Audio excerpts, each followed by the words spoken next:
Hello friends, आता आपण बघूया लग्नानंतर होईलच प्रेम याचा 8 सप्टेंबरचा एपिसोड रिव्ह्यू.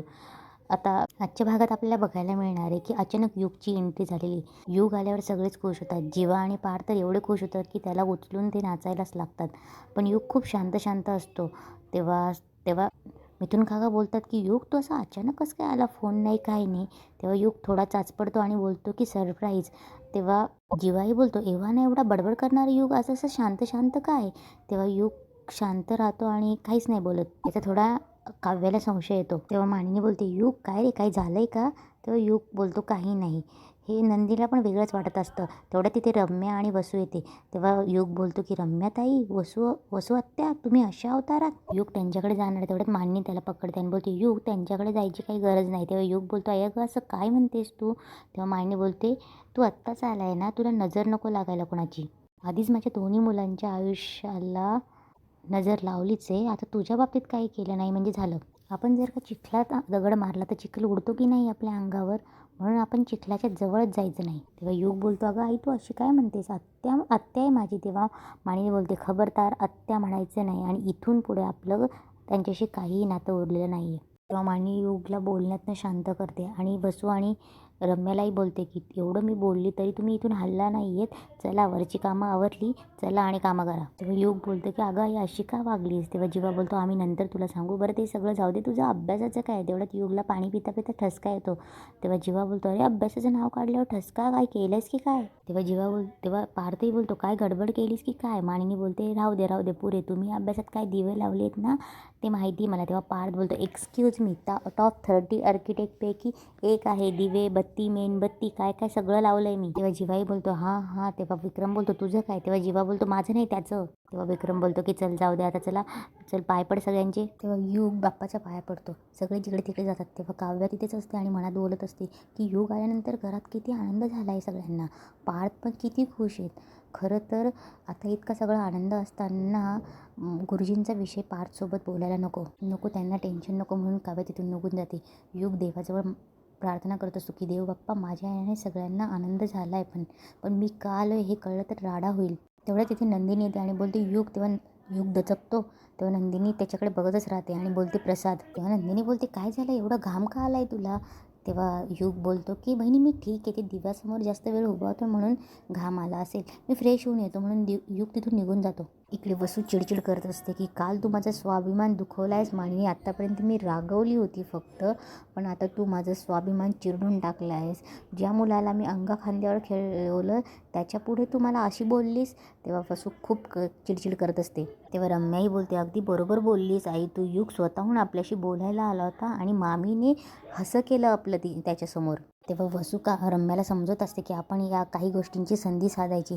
तेव्हा रम्या बोलते की कशी संधी साधणार, अगं युग एकटाच आपल्याबरोबर असेल मला असं वाटलं होतं, कारण की त्याला नंदिनीबरोबर काय घडले हे माहीत नाही आहे. तेव्हा रम्या वसूला सांगत असते की आता युगचे पण कानं भरले जाणार आणि त्याला पण आपल्या विरोधात करून टाकणार. तेव्हा वसू सांगते की नाही होणार असं, कारण की युग हा काडीपिडीतल्या काडीसारखा आहे. त्याला क्षणात कितीही पेटवलं तरीही तो क्षणात पेटतो आणि क्षणात विझतो सुद्धा.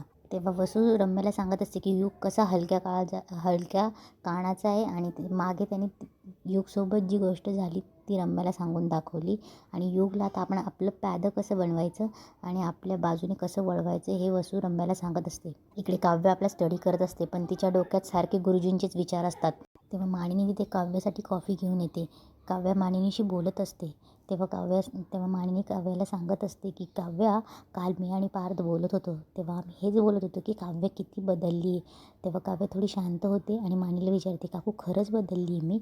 तेव्हा मानिनी तिला हो म्हणून सांगत असते आणि तू कशी कशी बदलली हे तिला सांगत असते. इकडे युग त्याच्या खोलीमध्ये टेन्शनमध्ये असतो. तेवढ्या तिथे वसू आणि रम्या येते आणि वसू विचारते युग कसा आहे बाळा. तेव्हा युग थोडा चिडून बोलतो तुम्ही दोघी इथे काय करताय. तेव्हा रम्या बोलते अरे असं काय करतोयस युग. तेव्हा युग तिकडे चिडचिड करत असतो. इकडे काव्य मानिनीला बोलत असते की तुम्ही अचानक एवढं माझं कौतुक का करताय. तेव्हा मानिनी बोलते म्हणजे मी तुझं कौतुक करत नाही, जाऊ दे बाई मला बोलायचंच नाही. मानिनी जायला लागते. तेव्हा काव्य बोलते नाही काकू सॉरी, असं नव्हतं म्हणायचं मला. तेव्हा काव्य बोलते ओ या लाडक्या माझ्या मानवी काकूंचा फुगा झाला आहे. तेव्हा मानिनी बोलते हा फुगा तेव्हाच फुटेल जेव्हा काकूंचं आई होईल. तेव्हा काव्य त्याच्या चेहऱ्याला हात लावून तो फुगा फोडते तोंडाचा आणि बोलते आई. तेव्हा मानिनी बोलते किती गोड वाटतं तुझ्या तोंडून आई म्हणणं. तेव्हा मानिनी बोलते काव्य तुला एक गोष्ट माहिती आहे का, ह्या घरातली मला एक व्यक्ती खूप आवडते. तेव्हा काव्य बोलते हो माहिती आहे.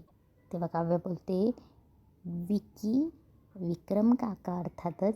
तेव्हा मानिनी बोलते ते तर आहेच ग, पण आणखी एक व्यक्ती तू. तेव्हा काव्य खूप आश्चर्यचकित होते आणि बोलते मी. तेव्हा मानिनी सांगत असते की खरंच मला कौतुक वाटतं तुझं, कधी कधी हेवा वाटतो. आणि ती सांगत असते की मी तुझ्या वयाची असताना मला तुझ्यासारखं बेधडक व्हायचं होतं. आणि अशा मस्त त्या दोघी सासू सुनांच्या गप्पा चालू असतात. इकडे वसू योगला पट्ट्यात घेत असते. असं नको ना रे वागो बाळा, माणसं चुकतात आणि आम्ही माणसंच आहोत ना. तेव्हा वसू मानिनीबद्दल काहीतरी बोलत असते. योग चिडतो आणि बोलतो असल्या घाणेरड्या तोंडांनी माझ्या आईचं नाव घेऊ नका, असं त्यांच्या तिघांमध्ये बोलणं चालू असतं. तेव्हा योग चिडतो प्लीज माझ्या नजरेसमोरून निघून जा, मला नाही बोलायचं तुमच्याशी, कळतं आहे का. तेव्हा रम्या त्याच्याजवळ जाते आणि बोलते योग ऐक ना प्लीज. तेव्हा योग बोलतो की अशा माणसांची असंच वागायला पाहिजे. नंदिनी वहिनीला तुम्ही लग्न मंडपातून किडनॅप केलं, एवढ्या खालच्या थराला गेलात तुम्ही. इकडे मानिनी काव्याला सांगत असते की आपल्या घरी बाप्पा येतात आणि लगेच जातात, पण गणपती बाप्पा येण्याच्या आधी आपल्या घरचं संकट टळलं ना याचा आनंद आहे मला. तेव्हा मानिनी बोलते, तेव्हा मानिनी बोलत असते तेव्हा काव्याला पुन्हा ते गुरुजींचं बोलणं आठवतं. तेव्हा मानिनी बोलते की चल आपल्याला तयारी करायची गणपती विसर्जनाची. आणि पुन्हा मानिनी परत येऊन काव्याला विचारते काव्या मला आशा म्हणाली काल गुरुजी येऊन गेले ना. तेव्हा मानिनी बोलते तुझ्याशी बोलले ते बोल ना, काय म्हणाले गुरुजी. काव्याला पुन्हा पुन्हा गुरुजींचं तेच बोलणं आठवत असतं. इकडे युग बसून त्यांना बोलत असतो की तुमच्या जागी दुसरं कोणी राहिलं असतं ना तर नजरेसमोर सुद्धा उभं राहिल्या नसत्या. तेव्हा युग त्यांच्यावर चिडचिड करत असतात, तुम्ही जाताय का इथून, मला प्लीज इरिटेट करू नका, तुम्ही एकटं जा नाही तर मी जाऊ.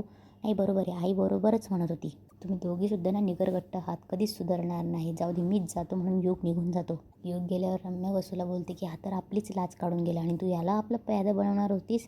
तेव्हा वसू बोलते हो. तेव्हा रम्या बोलते तू अजूनही हो म्हणतेस आई, आणि तू म्हणते हा आपला ऐकेल, कसं काय तुला वाटू शकतं. तेव्हा वसू बोलते त्याला ऐकावंच लागेल. कसं आहे ना रम्या, प्रत्येक माणसाचा एक वीक पॉईंट असतो. युगचं काहीतरी वीक पॉईंट असेलच ना, एकदा का आपल्याला तो सापडला की तो आपल्याशी बोलायला आला म्हणून समजच. इकडे काव्य मानिनीला सांगत असते की आले होते गुरुजी पण असे काही बोलले नाही. तेव्हा मानिनी बोलते असं कसं होईल, आले होते म्हणजे बोलले असतीलच ना. तेव्हा काव्य काहीतरी उडवाउडवीचे उत्तर देते. तेव्हा मानिनी बोलते नक्की. तेव्हा काव्य बोलते हो, असं का विचारतायत तुम्ही.